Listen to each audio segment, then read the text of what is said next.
आप सभी को नमस्कार। एक बार फिर शशि दुबे क्लासेज में आप सभी का स्वागत है। आज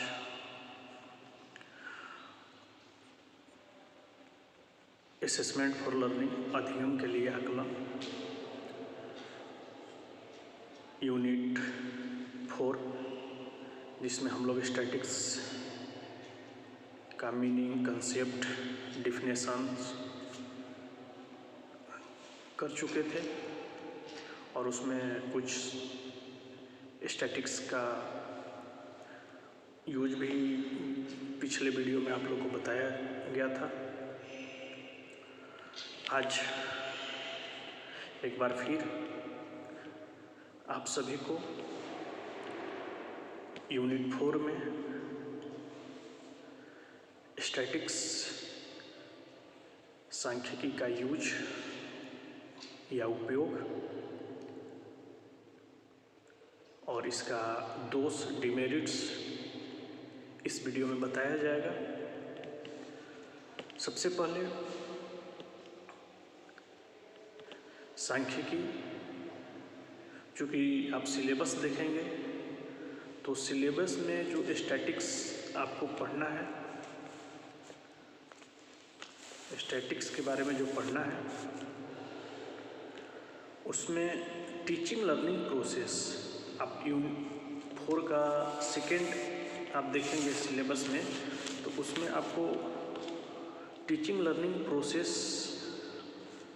utility of statics in teaching learning process, आप स्टैटिक्स का कैसे यूज टीचिंग लर्निंग प्रोसेस में कर सकते हैं। पिछले वीडियो में आपको बहुत अच्छे तरीके से इसका यूज बताया गया है। फिर भी एक बार फिर हम टीचिंग लर्निंग प्रोसेस में स्टैटिक्स का यूज, आप जनरली एक बात तो क्लियर हो गया है कि आज स्टैटिक्स का यूज हर क्षेत्र में किया जा रहा है। नोट्स में भी आप लोग को बताया गया है, क्लास में भी बताया गया है और वीडियो में भी बताया जा रहा है। तो आज सांख्यिकी का प्रयोग आप हर क्षेत्र में कर रहे हैं। कोई ऐसा क्षेत्र बचा नहीं है जिसमें इनडायरेक्ट या डायरेक्ट, प्रत्यक्ष या अप्रत्यक्ष रूप से सांख्यिकी का प्रयोग नहीं हो रहा है। आप जिस क्षेत्र में जाएंगे, सोसाइटी जब डेवलप भी करती है, तो कहीं ना कहीं आप देखेंगे जो भी प्लान बनाए जाते हैं उसमें सांख्यिकी का अहम रोल रहता है।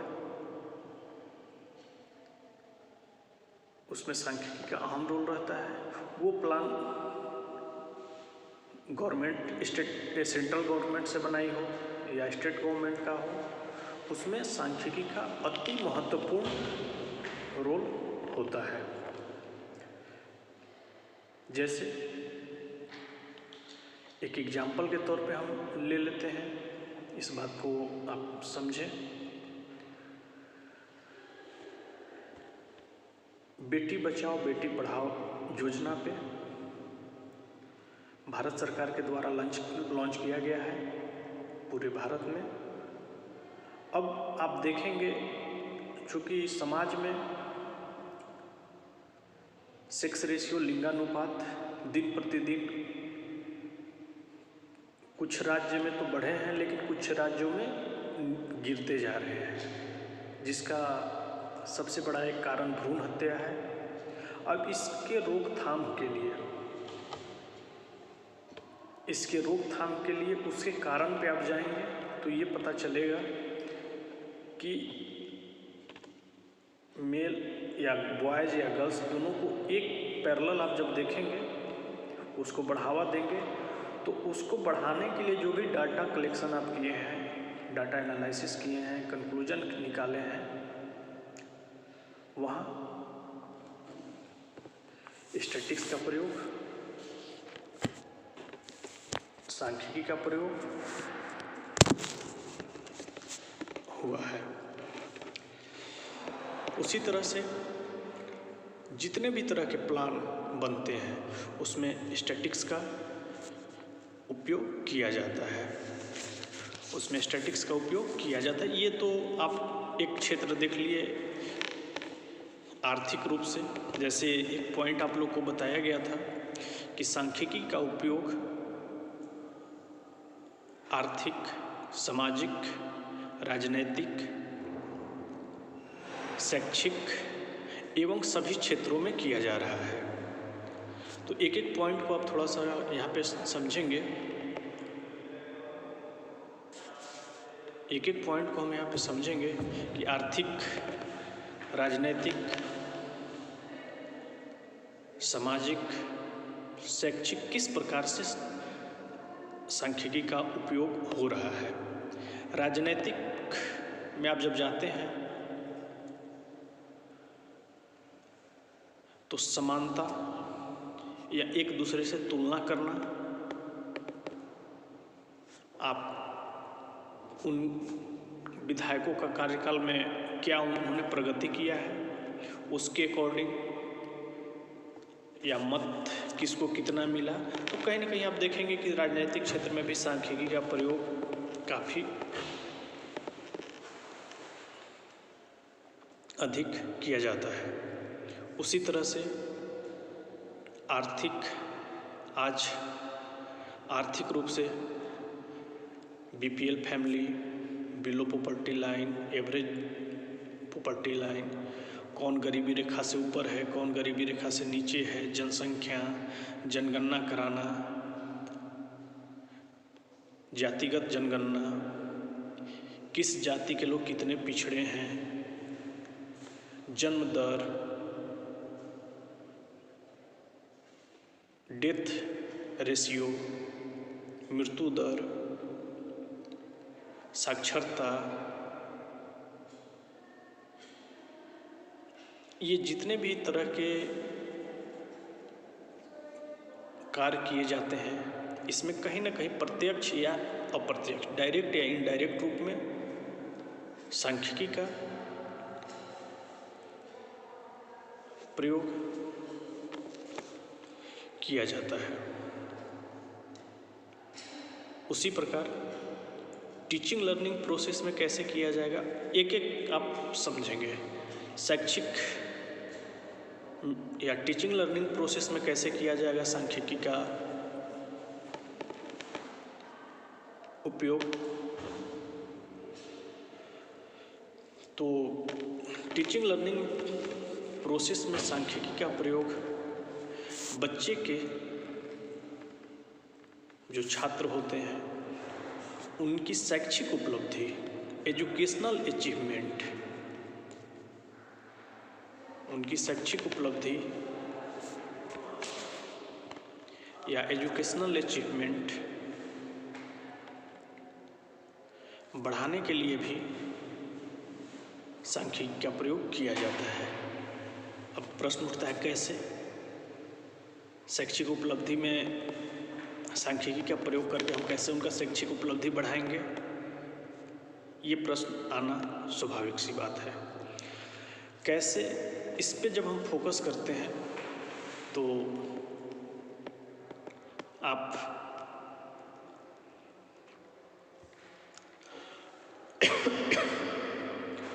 सबसे पहले बच्चे का इंडिविजुअल प्रोग्रेस रिपोर्ट, व्यक्तिगत जो रिपोर्ट कार्ड बनता है उसके आधार पे उन बच्चों को एजुकेशनल अचीवमेंट या एजुकेशनल अचीवमेंट उनको प्राप्त किया जाता है। अब चूँकि आप जब इंडिविजुअल डिफरेंसेज करेंगे, आईक्यू लेवल के अकॉर्डिंग जब बच्चों का इंडिविजुअल डिफरेंसेज करेंगे इंटेलिजेंट क्वोशेंट के आधार पे, उनकी बुद्धि लब्धि के आधार पे, तो बुद्धि लब्धि के आधार पे जब हम बच्चों को कैटेगराइज करते हैं, आपस में बांटते हैं, चूँकि आप अगर कि बच्चों को आपस में एजुकेशनल अचीवमेंट के अकॉर्डिंग एजुकेशनल अचीवमेंट के अकॉर्डिंग आप उनको व्यक्तिगत विभिन्नता, चूँकि जो भी आप अचीवमेंट टेस्ट लेते हैं, टीचर मेड टेस्ट लेते हैं, अध्यापक निर्मित परीक्षा, तो उसका परिणाम क्या निकलता है, उसका रिजल्ट क्या आता है, उसके आधार पे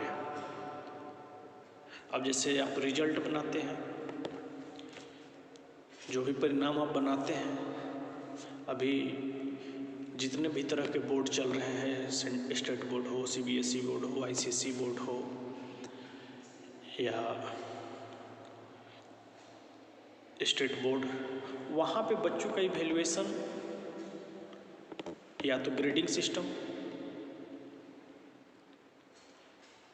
या तो CGPA या उनको परसेंटेज दिया जाता है। अब जैसे एक एग्जाम्पल हम यहाँ पे समझते हैं, 2010 से 2019 तक किसी भी संस्थान का, जैसे आप अगर कि CBSE का ही बात ले लें, आप समझिएगा स्टैटिक्स का टीचिंग लर्निंग प्रोसेस में कैसे यूज होता है, उसका कुछ हम एग्जाम्पल आपको दे रहे हैं। पिछले वीडियो में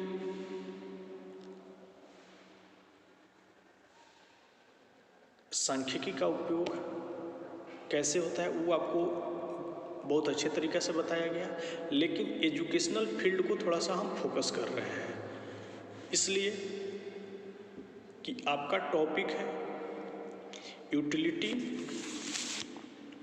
of statics in teaching learning process. Utility of statics in teaching learning process, इसलिए इस टॉपिक को आपको थोड़ा सा अधिक फोकस करके बताया जा रहा है। हम एग्जाम्पल ले रहे थे, CBSE हो, जैक बोर्ड हो, स्टेट बोर्ड हो या ICSE बोर्ड हो, किसी एक बोर्ड को आपको मिल जाए डाटा कि 2010 से 2020 तक आप ले लीजिए, 10 साल का डाटा है। आपको देखना है कि रिजल्ट का जो स्तर है, रिजल्ट का जो ग्राफ है, आगे आपका अगला टॉपिक भी है ग्राफिकल रिप्रेजेंटेशन, तो वहाँ ये टॉपिक और ज़्यादा क्लियर होगा कि ग्राफिकल रिप्रेजेंटेशन में हम लोग कैसे शो करते हैं कि किसी भी एजुकेशनल इंस्टीट्यूशन या ऑर्गेनाइजेशंस का डेवलपमेंट उनके रिजल्ट के अकॉर्डिंग कैसे होता है। किसी स्कूल का भी आप एग्जांपल ले सकते हैं। आप जैसे किसी स्कूल को अगर कि आपको सिलेक्ट करना है कि कोई स्कूल अच्छा है या खराब है, तो आप 2-3 बातें उसमें लेते हैं। एक, विगत 5 साल या 10 साल का रिजल्ट कैसा रहा है, डिसिप्लिन कैसा है, वहाँ के टीचर कैसे हैं, इंफ्रास्ट्रक्चर कैसा है, एजुकेशन टीचिंग लर्निंग प्रोसेस कैसा है। जब ये सब बात आप एक पेरेंट्स के रूप में चूज करते हैं उस स्कूल को, उसी तरह से हम संस्थान को भी, जब किसी संस्थान के मेरिट्स में हम जाते हैं और देखते हैं या ऑर्गेनाइजेशंस का या बोर्ड का, तो ये सारी नॉर्म्स को हम देखते हैं वहाँ पे। जैसे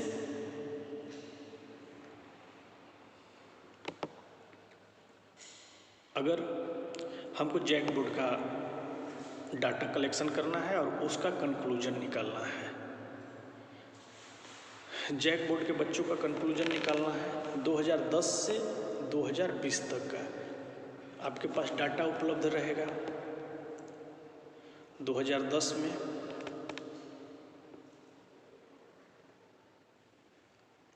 कितने % बच्चे पास हुए थे। अब 2 डाटा आप वहाँ पे ले लीजिए, एक तो आपका ईयर हो जाएगा 2010, 11, 2012, 13, 14, 15, 16, 17, 18, 19, 20, आपका 10 साल का डाटा आपको चाहिए। और इसको ग्राफ पे दिखाना है कि इनका कितने परसेंट बच्चे पास किए हैं और कितने परसेंट फेल किए हैं। तो पहले तो हम मिक्स ग्राफ भी इसको दिखा सकते हैं, लेकिन इंडिविजुअल आप समझेंगे तो ज़्यादा अच्छा रहेगा। इंडिविजुअल में हम एक सिर्फ इनका ग्राफ ले रहे हैं कि लगातार 10 साल में किस जैक बोर्ड का रिजल्ट का परिणाम कैसा रहा है। रिजल्ट का परिणाम कैसा रहा है। अब 2010 में कितने परसेंट बच्चे पास किए, 2011 में कितने परसेंट बच्चे पास किए, 11, 12, 13, 14, 15, 16, 17, 18, 19, 20 डॉट करके आप समझ सकते हैं। अब आप देखेंगे 2011 में कितने परसेंट बच्चे पास किए। जैसे कि एग्जाम्पल हम लोग समझेंगे कि 2011 में कितने परसेंट बच्चे पास किए, 2012 में कितने। अब जैसे 2010 70% बच्चे पास किए। हम यहाँ पे ये नहीं देख रहे हैं कि फर्स्ट कितने हुए, सेकंड कितने हुए, थर्ड कितने हुए, ये नहीं, ग्रेडिंग वो नहीं, हम सिर्फ हम पास स्टूडेंट का परसेंटेज देख रहे हैं। 2011 में 55%, 2012 में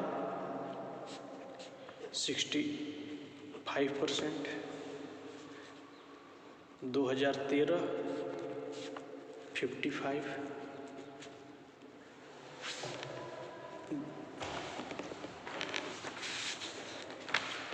2014 75 डॉट डॉट। आप उसी तरह से पूरा डाटा ले सकते हैं। और अभी 2020 में लगभग 70%। जब इसका आप ग्राफ बनाएंगे,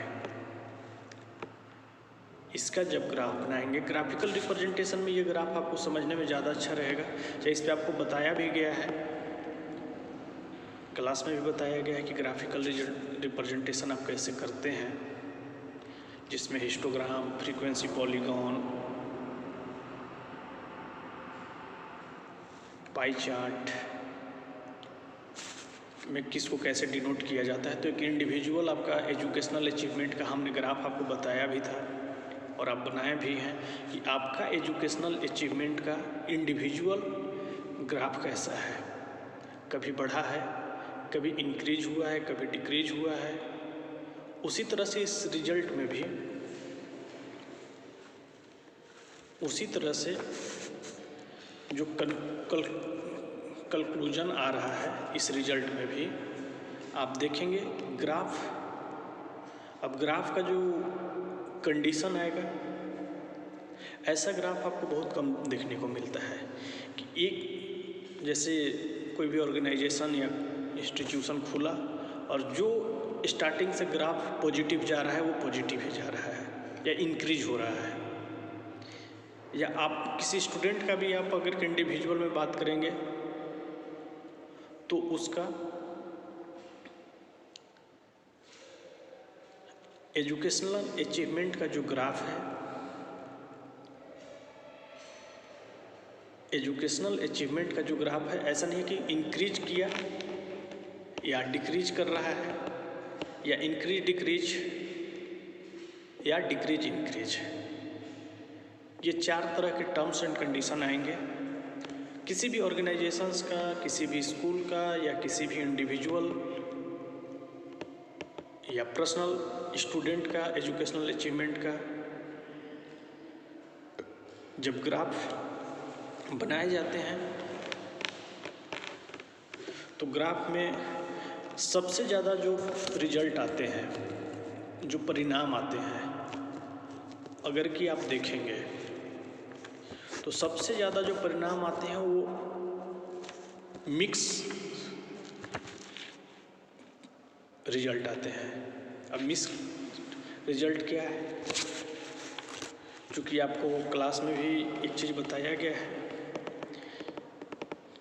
कि आपका अगर की क्लास है तो टोटल नंबर ऑफ स्टूडेंट अगर कि 100 हैं, टोटल नंबर ऑफ स्टूडेंट 100 हैं,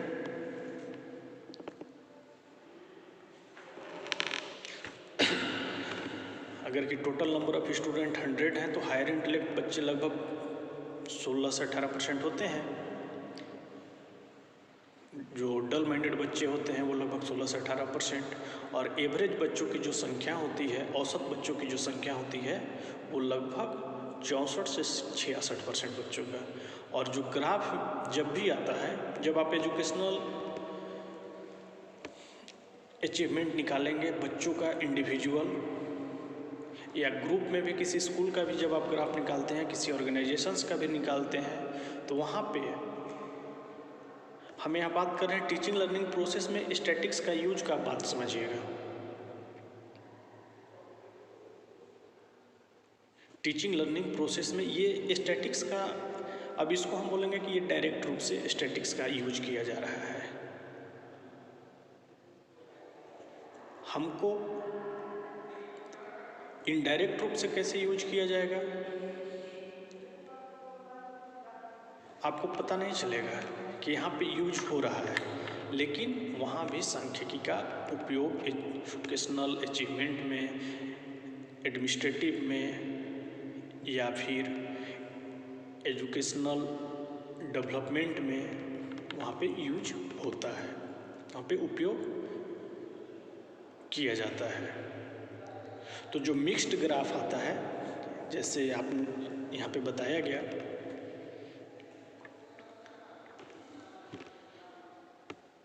कि मिक्स्ड ग्राफ कैसे आएगा, चूँकि एवरेज बच्चों की संख्या अधिक है,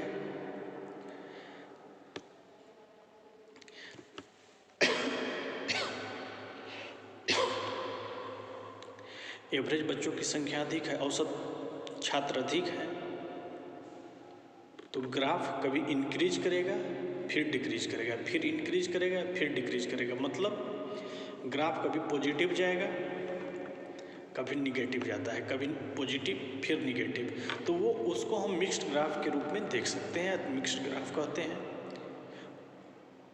पॉजिटिव स्टार्टिंग से जो उठा है से ऊपर ही जा रहा है,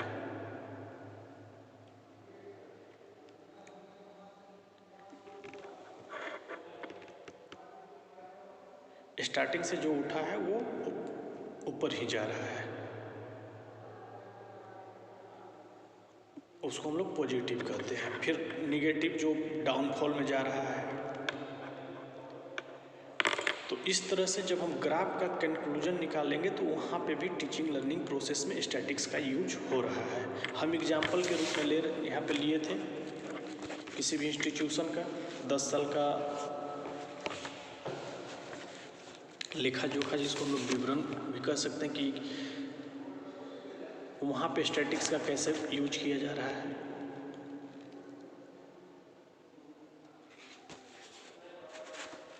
वहाँ पे स्टैटिक्स का यूज कैसे किया जा रहा है।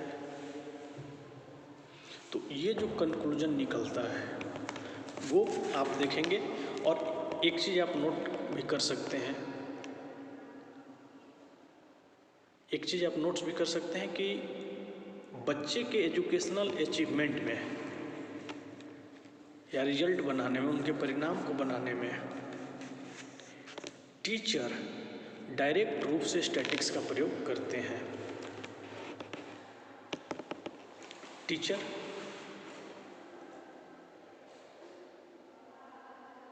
डायरेक्ट रूप से स्टैटिक्स का प्रयोग करते हैं।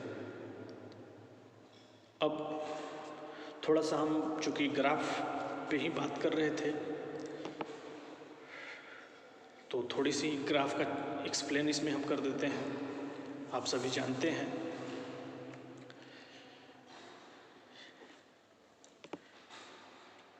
जैसे दो लाइन आपस में हम करते हैं, एक एक्स एक्सिस और एक वाई एक्सिस, एक्स एक्सिस और वाई एक्सिस। आपका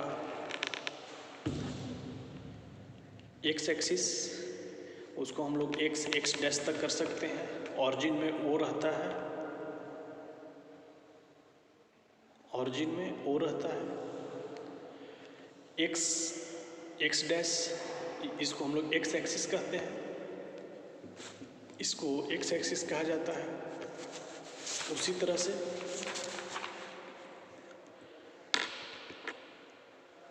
वाई डैश को वाई एक्सिस कहा जाता है, वाई डैश को वाई एक्सिस कहा जाता है या वाई अक्ष कहा जाता है। इसमें अब इसको क्यों बताया जा रहा है, एक प्रश्न अभी आपका आएगा। चूँकि स्टैटिक्स का यूज हम लोग अभी पढ़ रहे हैं तो यहाँ पे हमको ये चीज़ जानना है। वाई डैश वर्टिकल लाइन होता है, जो स्ट्रेट आप लाइन ड्रॉ करते हैं, लंबी रेखा, और वाई डैश हो गया आपका वर्टिकल लाइन, और एक्स डैश या एक्स एक्सिस इसको हम लोग हॉरिजॉन्टल लाइन कहते हैं, क्षैतिज रेखा और लंबी रेखा। कल के नोट्स में आपको दिया भी गया है, तो थोड़ा सा इसको एक्सप्लेन कर दिया जाए। ये सब आपका स्टैटिक्स के educational teaching learning process, utility of statics in teaching learning process, सांख्यिकी का प्रयोग आप शिक्षण अधिगम प्रक्रिया में कैसे करेंगे, उसी के अंतर्गत ये बातें आपको आएगी। हमने दो लाइन ड्रॉ किया,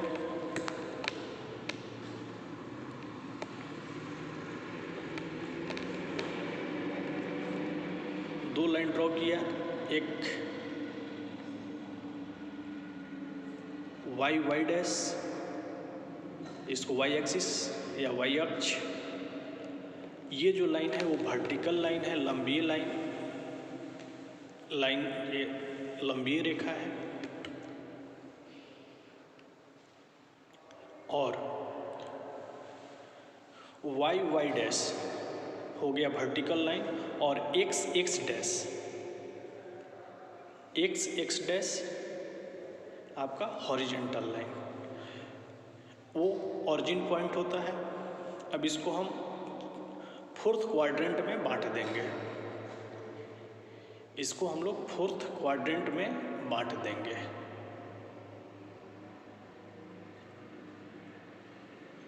फर्स्ट क्वाड्रेंट, प्रथम चतुर्थांश, हिंदी में क्वाड्रेंट को हम लोग चतुर्थांश कहते हैं। फर्स्ट क्वाड्रेंट में प्लस की साइन होती है,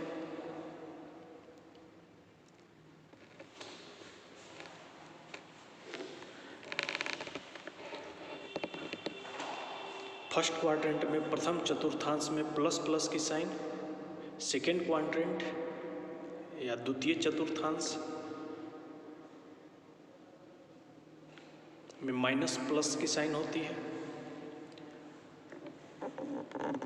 थर्ड क्वाड्रेंट में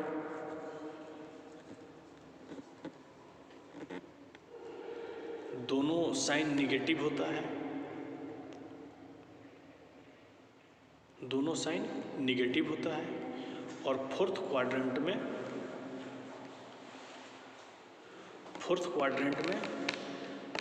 एक पॉजिटिव और एक निगेटिव होता है। तो एक बार इसको फिर से आप रिवीजन के तौर पे समझिए।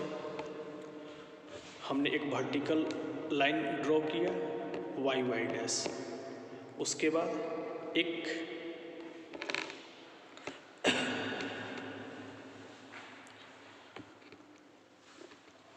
हॉरिजॉन्टल लाइन ड्रॉ किया,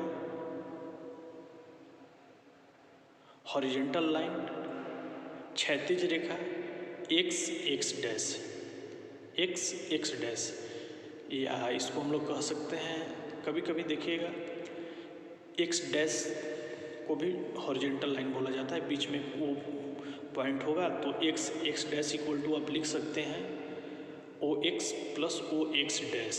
उसी तरह वाई वाई डैश को आप लिख सकते हैं, वाई वाई डैश को लिख सकते हैं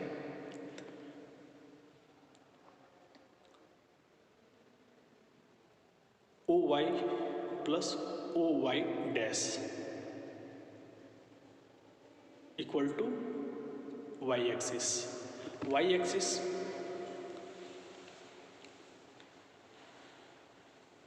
वर्टिकल लाइन है, वाई एक्सिस वर्टिकल लाइन है, और एक्स एक्सिस हॉरिजेंटल लाइन है। इसको हम 4 क्वाड्रेंट में बांटें, quadrant first, quadrant second, quadrant third और क्वाड्रेंट फोर्थ। समझ में आ रहा है? आपको ऐसे नोट्स में बता दिया गया, क्लास में भी इसको हम लोग एक्सप्लेन करेंगे।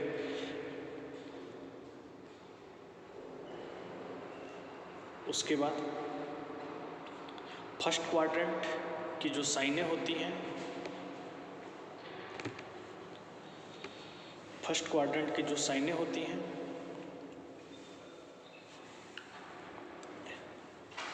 उसमें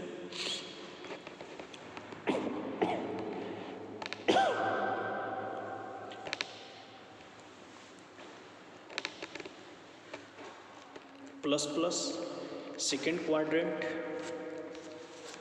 में जो साइनें होती हैं माइनस प्लस, और थर्ड क्वाड्रेंट में जो साइन होती है माइनस माइनस, और फोर्थ क्वाड्रेंट में जो साइनें होती हैं प्लस माइनस। इसमें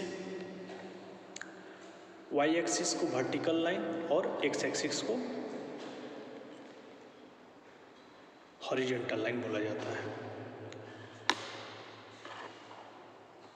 तो ये स्टैटिक्स का ग्राफ जब आप ड्रॉ करेंगे, आपका अगला जो टॉपिक है ग्राफिकल रिप्रेजेंटेशन में, यहाँ पे इसलिए ये बात तो बताया गया क्योंकि स्टैटिक्स का टीचिंग लर्निंग प्रोसेस में जब अब इसी ग्राफ पे, जैसे ग्राफ आपको दे दिया जाएगा, अब उस ग्राफ पे टीचिंग लर्निंग प्रोसेस में कैसे इसका यूज करेंगे, तो वहाँ पे आपको ये बात समझना होगा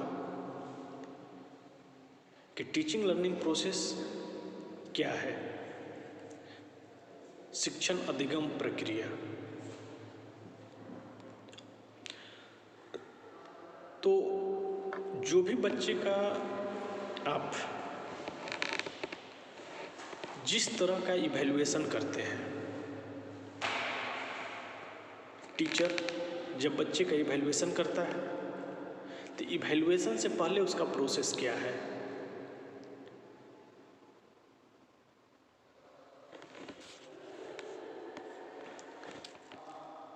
इवैल्यूएशन से पहले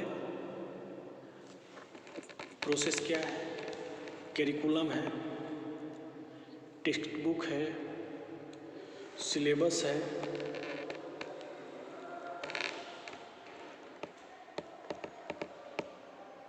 करिकुलम, टेक्स्ट बुक, सिलेबस,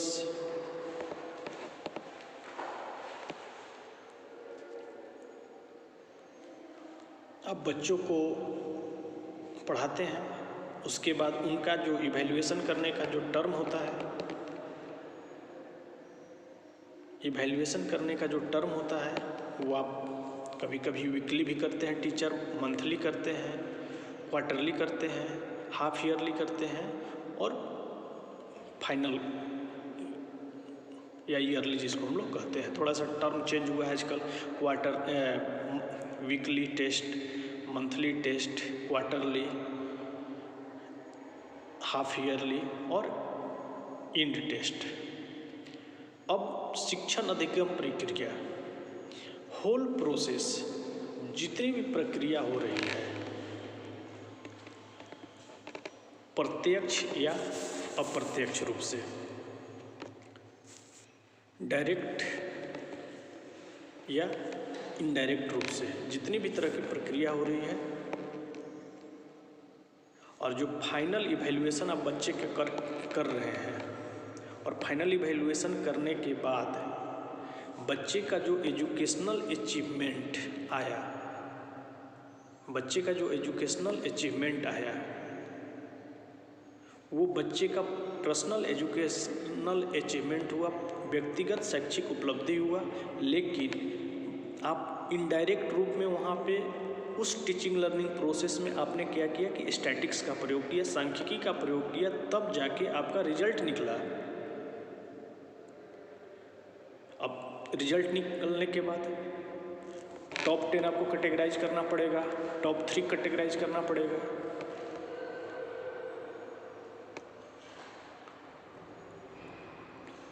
तो वहाँ पे आप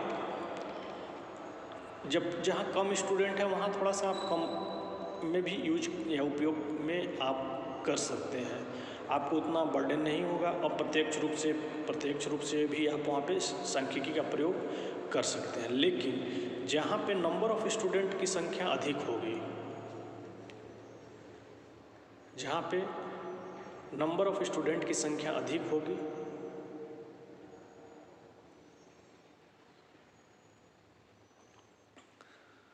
वहाँ पे आपको सांख्यिकी का उतना ही बृहद या व्यापक रूप से आपको प्रयोग करना पड़ेगा, व्यापक रूप से प्रयोग करना सांख्यिकी का हो सकता है कि आप व्यापक रूप से सांख्यिकी का प्रयोग करें। अब उसमें जैसे उसके अंतर्गत बातें आएगी जैसे सेंट्रल टेंडेंसी, केंद्रीय प्रवृत्ति, आगे आपको यूनिट में पढ़ना है, ग्राफिकल रिप्रेजेंटेशन, रेखा चित्रण। सेंट्रल टेंडेंसी के अंतर्गत mean, median, mode, standard division,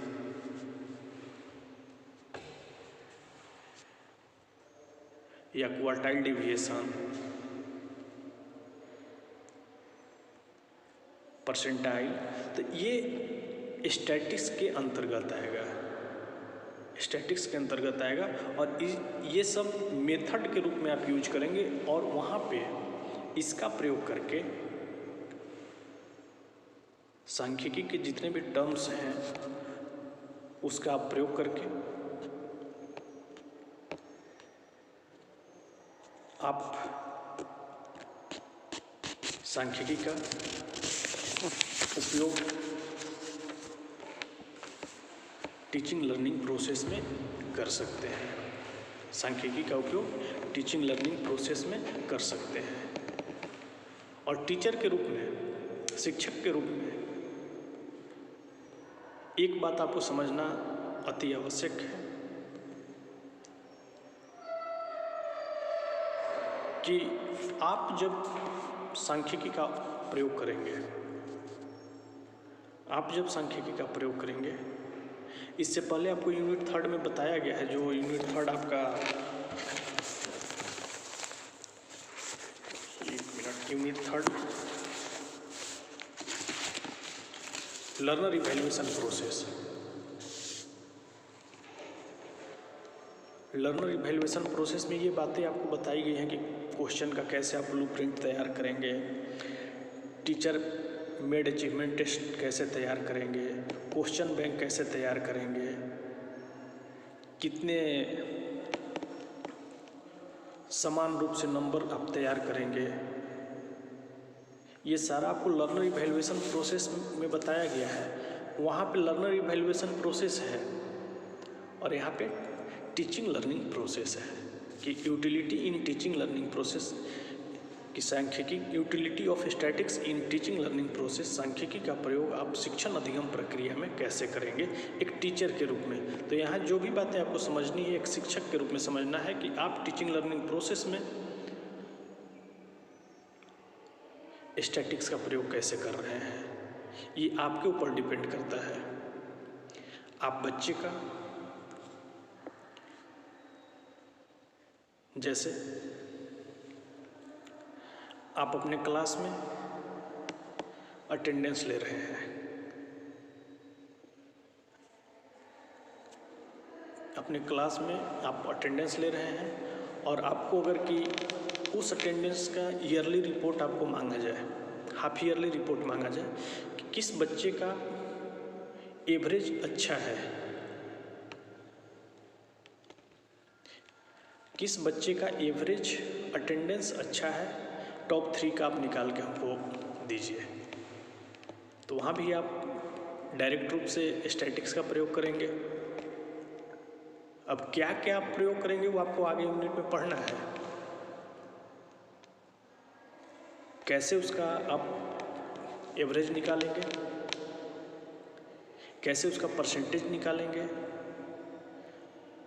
कैसे टॉप 3 निकालेंगे, टॉप 10 कैसे निकालेंगे, कैसे किसका अटेंडेंस एवरेज क्लास में कम है, ये आपको टीचर के रूप में समझना है।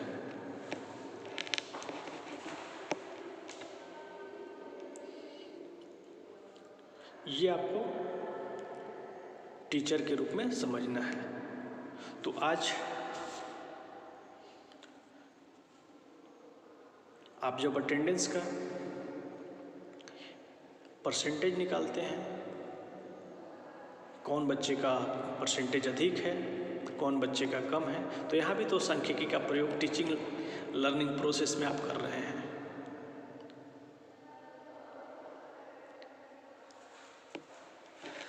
यहाँ भी आप सांख्यिकी का प्रयोग टीचिंग लर्निंग प्रोसेस में कर रहे हैं। तो आज इस कंप्लीट वीडियो में आपको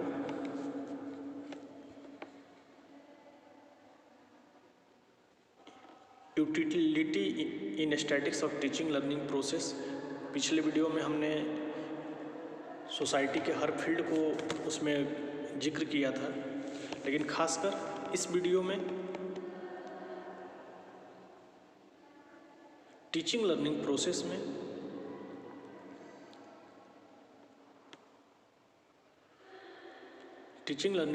में सांख्यिकी का प्रयोग कैसे करेंगे और खासकर टीचर, शिक्षक